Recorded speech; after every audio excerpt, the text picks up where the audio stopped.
Can you hear me? Yes. Okay, excellent. Yes, so we can come back and proceed. And I hope most of you got to watch at least most of the part of the video. And if not, the link is provided. You can definitely see it on your own.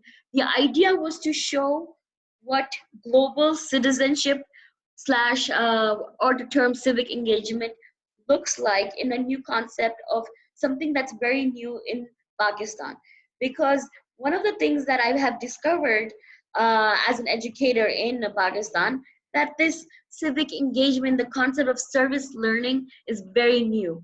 And so this course was designed on that side.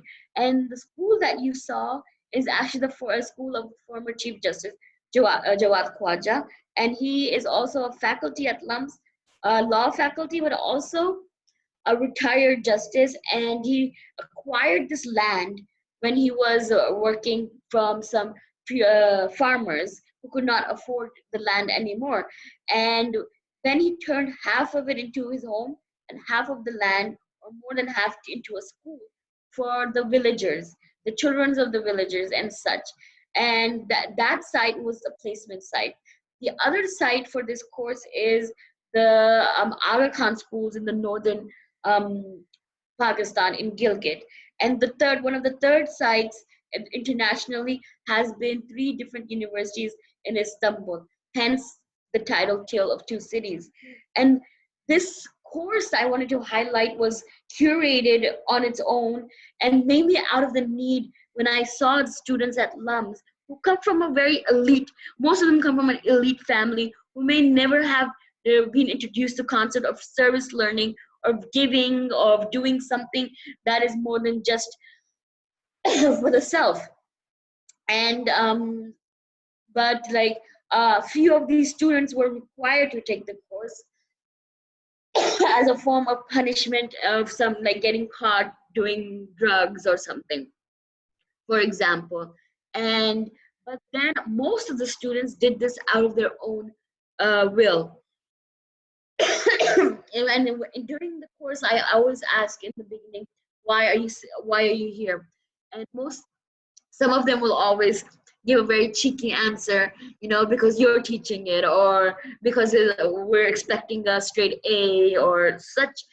So one of those answers. But as they go along, I always do a video diary with them. So as they're like, you see their thoughts and your answers at the beginning of the semester, and then as they go to the site, which is the different schools, and they interact with these kids who come from very diverse families, but at the same time, they all have something common, and that is the families are struggling financially, living in a one-room house with 4 or 5, 6 at least siblings, not having the basic that we take for granted, not having technology.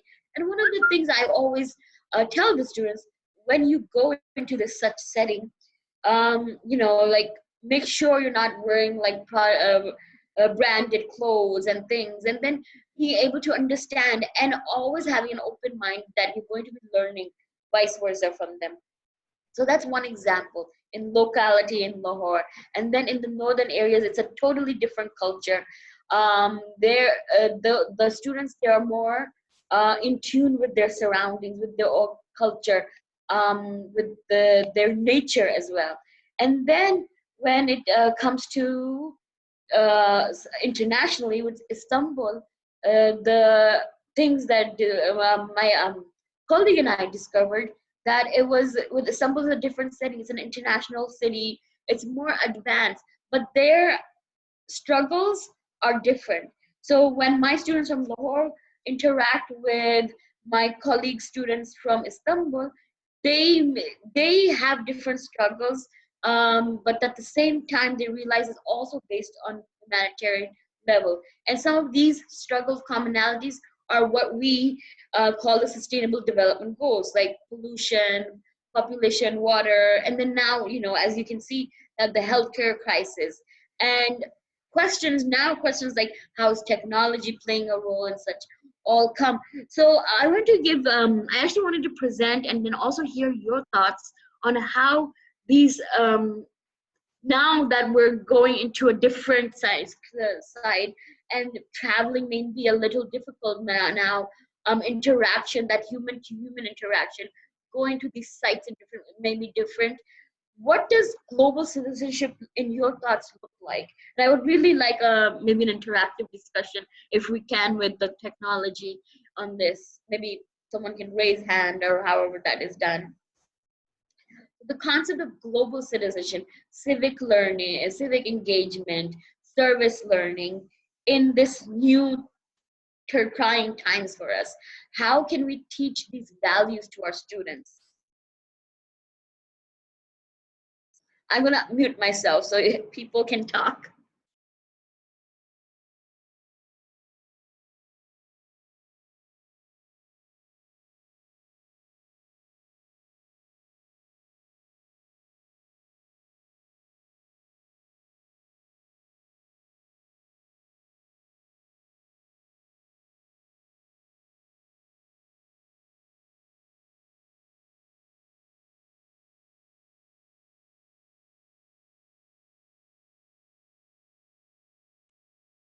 Let me ask if anybody else has done something like this at their university.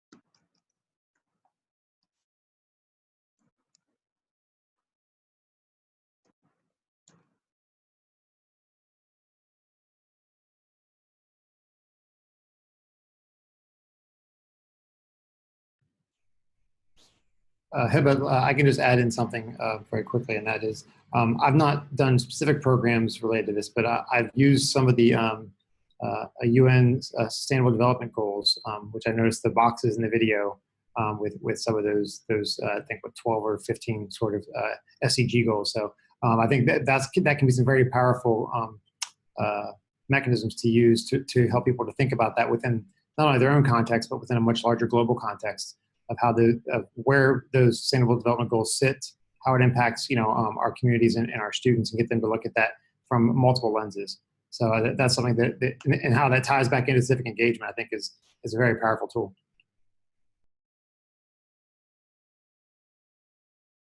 Excellent. So I mean, the I did so the in practical, in reality, what our students may know the 17 SDG goals. They're stated, their pictures and all that. But how much are we using the process of reflection, of the process of actual action? So one of the terms that I have also defined in this course is aqs. Aqs in Urdu or is also in Arabic means reflection, reflection of self on a mirror or such. But it also in this terminology, aqs AKS stands for action, knowledge, and sustainability. So these are some thoughts that I encourage the students. Like, okay, you know what we are going through a global health crisis right now. And then some weeks back, the hot topic was the global warming. Some weeks back, like the water crisis and things. So these are universal issues that are happening. But how does that even look like in your own community? And that's when our students or individuals get caught, like, or reflect on that. Some of them may not even know how does that look like. And that's where the course or the program comes in place, to identify those places that you can actually get that exposure and such. And one of the uniqueness about global citizenship is how individuals can learn from different countries, colleagues, students, and their own fellows. But now, as we're moving, I actually see that's going to be a challenge. And one of the things I did want to talk about today, and we could discuss, is where the challenges that we're going to be facing, not only with student affairs, but also with mobility of our students around the world for such programs. And if that's true, then what as educators can we do, or how can we contribute? So Allison has a good point.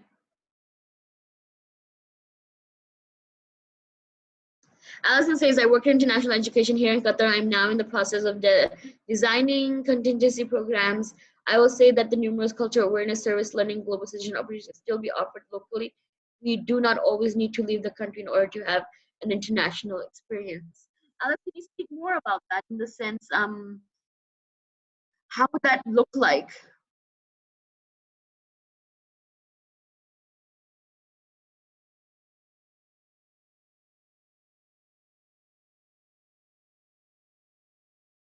Hi, everybody. I just wanted to say that, it is a very difficult time to be working in international education, especially when, over the course of the calendar year, there were a lot of programs that were in place, international volunteer programs, service learning opportunities, things like that. So I think we really do need to get creative at this time. However, I think that there are ways that we can incorporate things locally. And what I'm sort of anticipating is that eventually, our students probably will be going back to classes here in Qatar, whether that's in a month or two or in the fall.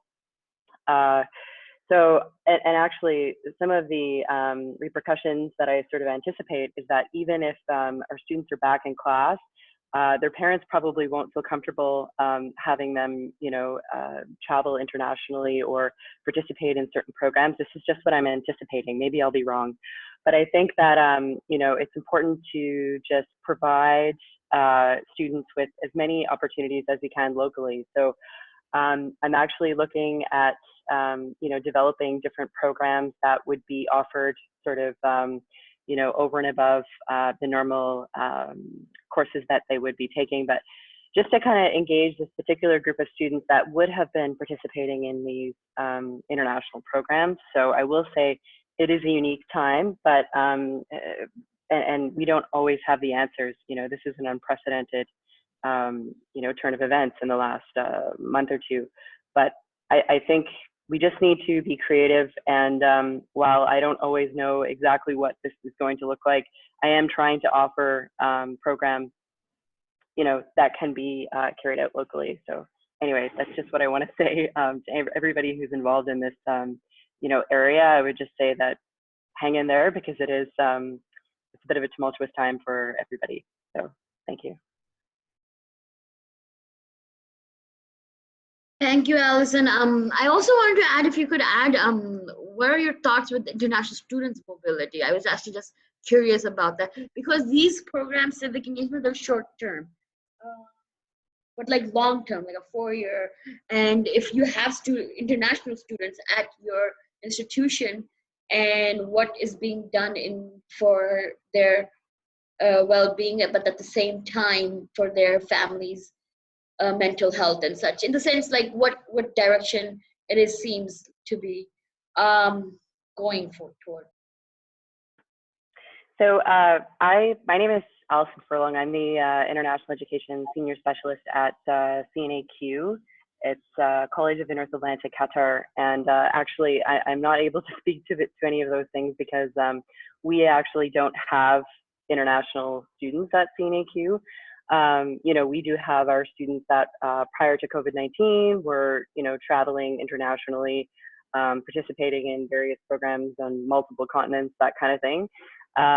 So yeah, for us, actually, we don't have an international student population. So we have, 3,000 students that are, Qatari, bunch of different nationalities here in Qatar, but I can't speak to that particular question because actually we don't have an international student population at CNAQ, but maybe there's somebody else in the room who can speak more to that. Yeah, if there's somebody. So what I wanted to say, like at LUMS and Lahore University of Management Science, one of the top university of Pakistan, and we took a huge initiative leap to become international, and we reached out to many universities, not only to we've had multiple MOUs where students have gone on exchange programs for short term, for 2-3 weeks, including around civic engagement, around global citizenship, but also long term as a 1 semester or 1 year long. But this year we made a intentional attempt to bring international students to Pakistan and such. And then of course then COVID-19 happened, so things got a little deteriorated. Um, but it was the attempt, or the was for the value of receiving diversity, as well as diversity in thought, diversity in culture, and because it was, and as a form of a pedagogy. So what Alison, you also said that there are other ways that locally those values can be taught, and I think we need to get creative on figuring out how to do those locally aspects. So when everything happened, so the dean of my university said, "How are you going to teach your course now?"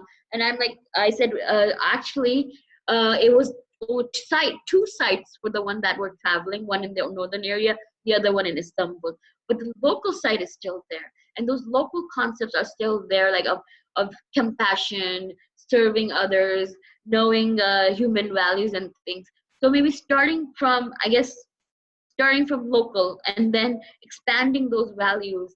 So collectively, moving forward as educators, I would propose that we come together and figure out what are those basic values that can be taught locally in a small scale, and then collectively, maybe using technology, we can bring those values at an international level too, or actually a regional level and such.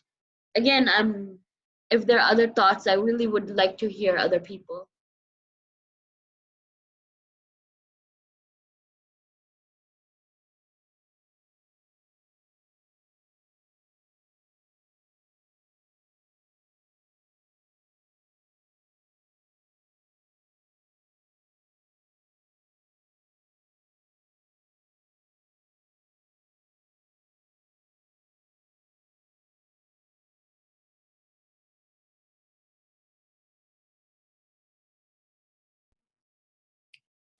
If I can just add, and this is Tad, on what Allison was just mentioning, I worked at a study abroad campus many years ago, and one of the things that we discovered, this was following September 11th, and then I was working there following the Iraq invasion. And so questions were, what's that going to mean on our student enrollment? What's it going to mean on student experiences? What we saw, not only at that time, but going back, we did a 15-year study that we saw that when there were certain major issues happening globally, major economic issues, significant threats to travel, and the third one was based on like natural disasters, that we saw not the immediate semester, but typically 2 semesters later, there was major impacts on enrollment. But I think with what's happening with COVID-19, that we're kind of in a new situation where everyone's seeing immediate and uncertain impacts.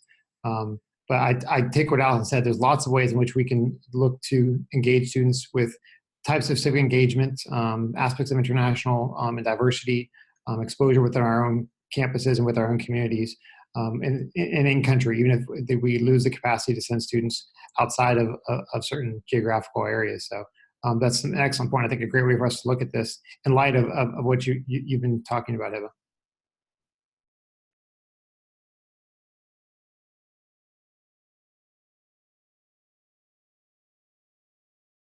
So using historical events as a pedagogy as well. And I'm pretty sure this COVID-19 phase that we're going through will definitely become part of our pedagogy, our discourse in the future.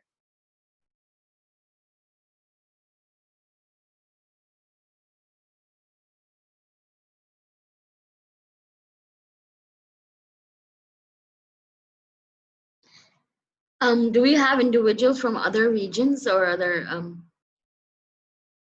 countries who would like to share?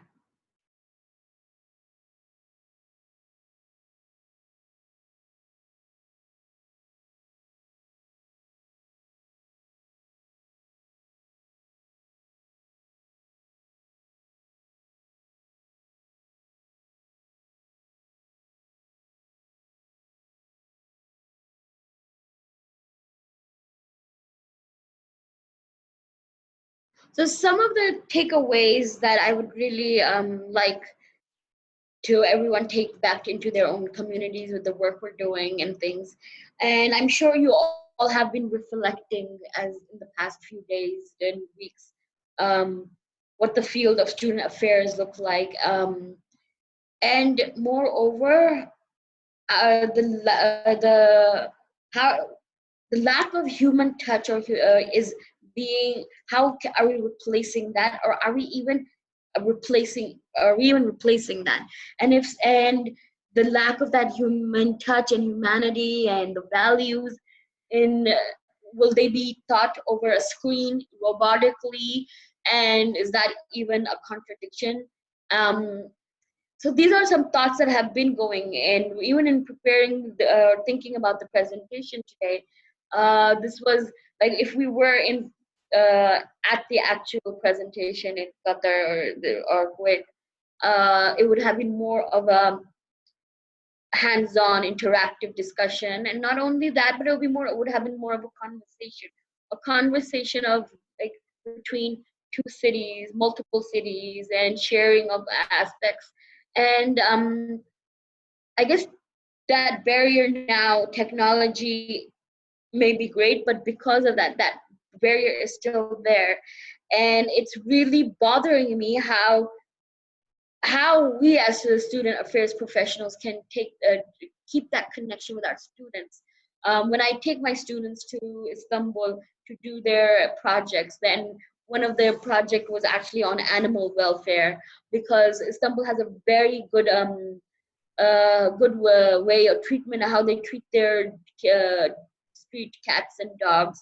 And so we would go to the graveyards where they had little feeding spaces for the cats. We'll go to the streets, and when we were walking down, just going out for lunch or dinner, we would see that interaction. We would see how the locals are looking, how they have formed a community around to take care of, collectively take care of the animals of their country.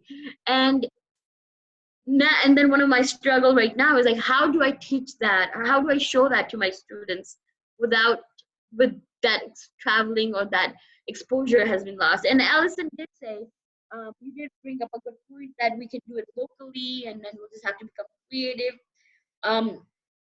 But it's going to be really difficult, and so one of my takeaways would be to think about those points. We do not want that humanitarian touch or that core values from our students to be lost, and I'm afraid that's where we might be heading towards, and that has been really bothering me for some time. But hopefully, as collectively as educators, we can think of a reverse way to go, and hopefully it'll be temporary and everything will go back to normal and such. So these are some takeaways I would like you to go think about. What are our values that we're teaching our students, our community? Now more than ever, environmental education is playing a huge role. Now more than ever, public health is needed, and just like John Dewey would say, a lot of our education is taken through doing. So what can we do to have those experiences still standing? So it's, and essentially we are in the business of experiential learning. So creating those experiences. So continue to create the experience, but we'll just have to get creative how we do so. Thank you very much, Hiba. We really appreciate your session and sharing the video. Everyone has the link in the chat, so please feel free to watch that at your leisure. We do need to wrap up so people have a chance to make it to the next session, which will be beginning here in just a few moments. There is another session in this room immediately following. I believe the session's in Arabic. The session in the other room will be in English. So again, our thanks to Hiba. We thank you all for joining and participating, and please join us for the next session. Thank you.